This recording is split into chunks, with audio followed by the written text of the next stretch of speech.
Sino ka nga ba before ka maging... 1 year ako nagturo sa private, 4 years ako nagturo sa public, and 2 years din ako nagturo sa Jakarta as an OFW. Tapos teacher din. So yung subjects na tinuturo ko, iba-iba eh. Filipino, Asian history, nagturo pa nga ako ng geography, kahit Catholicism, lahat na. Parang jack of all trades na yung pinaturo sa akin. And nanggaling ako sa pamilya ng mga teachers talaga. My parents are teachers, even my cousins, teachers silang lahat. Yung mga tito at tita ko, teacher sila. Kahit yung lola ko, teacher. So talagang teacher talaga yung pinagmulan ko. And dahil doon, hindi naman kami salat sa buhay. Kasi kahit papano, kumikita yung mga magulang ko. Pero yung kinikita nila is talagang sasapat lang talaga sa pang-araw-araw just to survive.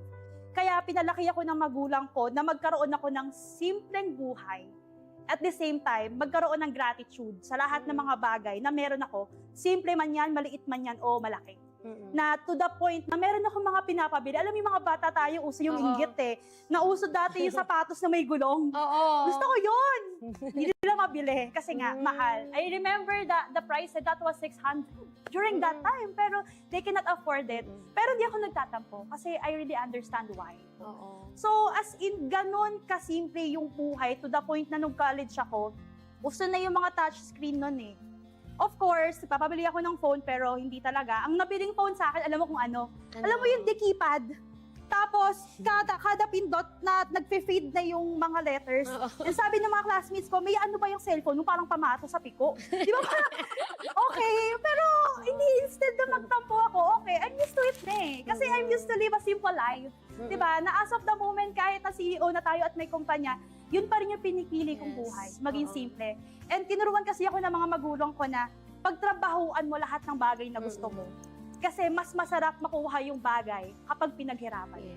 And yun yung ginagawa ko ngayon. Naalala ko during that time when I graduated college. Goodbye na ako dun sa pamato sa piko ko na cellphone. Kasi ang unang nabili ko sa salary ko noon, worth 4,000 yata na touchscreen my phone nung una kong sahod. And tuwang-tuwang-tuwa ako. And I really appreciate that effort na finally nabili ko yung bagay na gusto ko. Hindi man siya ganun karanya, pero yung kasi yung bagay na pinapangarap ko. Kasi simple lang talaga yung pangarap ko during that time.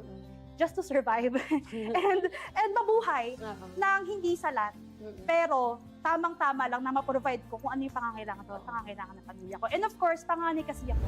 3 kami magkakapatid, 3 kaming babae. So the pressure is on me. Lumaki yung sa pressure na, dapat section 1 ka palagi. Dapat mataas yung grade mo. Something like that. Kasi nga, my parents are also teachers. So sanay ako sa pressure cooker. Pressure cooker? Salang ako sa pressure cooker. Syempre, di ba, mga teacher, uy, anak ka ng teacher, kailangan mataas ang grades mo. At yung tatay ko kasi, nagtuturo dun kung saan ako nag-aral ng high school. Na anak ka ng teacher, so you have to be a role model, you have to be a good person in character and in grades. So talagang sanay ako sa pressure talaga. Ayun. Yun ba yung gusto mong course? Actually, ang pangarap ko talaga, ang dami kong pangarap. Gusto ko maging astronaut. Maging newscaster, mass comm student. Kasi natutuwa ako sa mga reporter during that time kasi pinapadala sila sa ibang bansa, Iba't ibang lugar. Diba? Nag-feature sila ng mga festival sa iba't ibang mga local mga probinsya sa Philippines. Feeling ko may enjoy ko yung ganung trabaho kasi lagi ako nasa labas. Kasi nga, hindi ako pinapayagan ng magulang ko. Nung high school ako na umalis at pumunta ko saan-saan. Kasi panganay ako, so they are very protective Pero of bakit me. hindi mo, bakit hindi mo tinaray na yun ang kuning course? Kasi nakakaloka. Nag-exam ako sa PNU. Tatay ko ang nag-fill out ng form. First choice, alam mo kung anong nilagay niya? Civil engineering. Second choice, architecture. Third choice, teacher. Sabi ko, bakit walang mass comm? Huwag na yun, anak. Parang ganon. So, sabi ko, gusto ko mag-mass comm, pero hindi siya natuloy kasi naalala ko, sabi nung nanay ko, anak, mag-teacher ka na lang. Kasi, mas madali ka makakuha ng trabaho. Kasi hanggat may bata, may school. And hanggat may school, may teacher. Diba? And I was so young during that time. I was 15 years old or 16 when I tried entering college. So during that time, very dependent talaga ako sa magiging decision ng magulang ko sa akin. Eventually, na-enjoy ko yung pagiging teacher. na naging passion ko siya actually. And I really love teaching na natutuwa ako pag may mga batang nag-inspire, di ba, sa'yo. Natutuwa ako pag may mga batang nagbibigay ng feedback na, Ma'am, na-enjoy ko yung klase mo, di ba? Na natutuwa ako pag mga Teacher's Day, may messages sila. Oo. May regalo, syempre. Pag pang-Pasko. Oo, ang daming students eh. Oo, sinong may ayaw ng regalo, di ba? So, parang nakakatuwa lang na may mga batang natutuwa hindi lang sa Pasko, pag Valentine's, pag birthday mo. Teacher's Day. Yes, lahat ng okasyon. Oo, O, diba? lahat Tatlong ng- regalo ka sa isang tao. Joke lang. Ilang section yun, ani mo, ilang Oo. bata yun, no, di ba? Paldo. Joke lang. So, yun. Pero minahal ko yung teaching, hindi dahil sa regalo, ha? Oo. Minahal ko yung teaching kasi I really love teaching them. And I really enjoy being with kids or high schoolers. And nakakatuwa yung time na may nakaka-graduate na ng college and they message you, Ma'am, finally graduate na ako. Teacher na rin ako. Doctor na ako. Di ba? So, ang reply ko, libre mo naman ako. Di, joke lang. So, ang libre ko. So, libre ko. So, sinasabi ko, I was so proud kasi naging part ako ng journey nung batang yun. Oo. So, ayun. Ayun. So, parang na-enjoy mo siya, pero alam naman natin, ang teacher, habang tumatagal, lumalaki din naman ang sahod. Kaya lang, question ko lang, naranasan mo din ba yung London? Sa Hi, teacher? London! Yung loan dito, London! Actually, allergic ako sa utang. Ayoko talaga ng nangungutang. And if mangungutang ako, like for example, nanghiram ako ng 30 pesos sa'yo, after 30 minutes, kukulitin na ako, magbayad na ako. Kasi hindi ako nakakatulog talaga pag may utang ako. Kahit piso man yan, 5 piso. Hindi mo naranasan. Ayoko talaga. Pero hindi pa naman ako aware before about bad debt and good debt na okay lang siya for business for expansion. Kasi kailangan mo mag-loan para makapagpundar ka ng bahay. Kailangan mo mag-loan para makapagbili ka ng sasakyan. Kahit second hand na sasakyan. Oo. Kailangan mo mangutang, di ba? Kailangan mo mag-loan para mapatapos yung mga anak mo. At higit sa lahat, kailangan mo mag-loan for emergency purposes. What if nagkaroon ng sakit yung family mo? So, hindi ko rin talaga masisi.